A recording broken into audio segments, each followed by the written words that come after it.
தாத்தாவின் மேசை.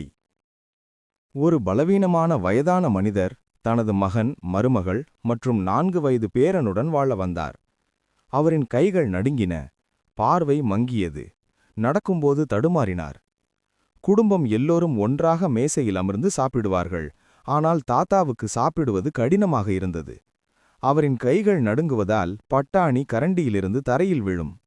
கண்ணாடியை பிடிக்கும்போது பால் மேசை மீது சிந்திவிடும். மகனும் மருமகளும் இதனால் எரிச்சல் அடைந்தார்கள். தாத்தாவை பற்றி ஏதாவது செய்ய வேண்டும். அவர் சிந்தும் பாலும் சத்தமாக சாப்பிடுவதும் தரையில் விழும் உணவும் போதும் என்றார் மகன். அவர்கள் அறையின் ஓரத்தில் ஒரு சிறிய மேசையை வைத்து தாத்தாவை அங்கே தனியாக சாப்பிடச் செய்தார்கள். சில பாத்திரங்களை உடைத்ததால் அவருக்கு மரக் கிண்ணத்தில் உணவு கொடுக்கப்பட்டது.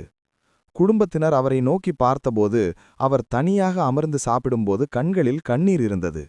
அவர் ஏதாவது கீழே போட்டாலும் அல்லது உணவு சிந்தினாலும் அவரிடம் கடுமையாகவே பேசினார்கள். 4 வயது சிறுவன் இதையெல்லாம் அமைதியாக கவனித்துக் கொண்டிருந்தான்.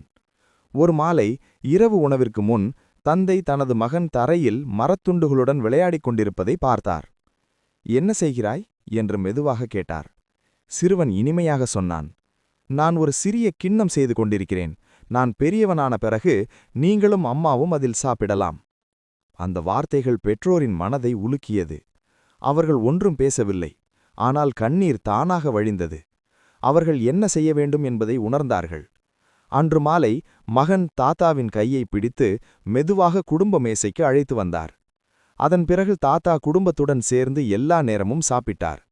கரண்டி கீழே விழுந்தாலும், பால் சிந்தினாலும், மேசை அழுக்கானாலும் அதை பற்றி யாரும் கவலைப்படவில்லை.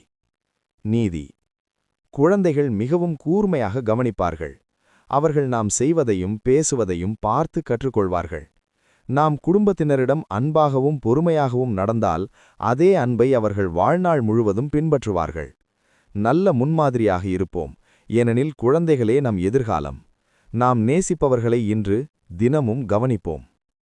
வீடியோ பிடிச்சிருந்தால் லைக் பண்ணுங்க, ஷேர் பண்ணுங்க. இன்னும் சப்ஸ்கிரைப் செய்யலனா சப்ஸ்கிரைப் பண்ணிட்டு பக்கத்துல இருக்கும் பெல் ஐகானையும் அழுத்திடுங்க.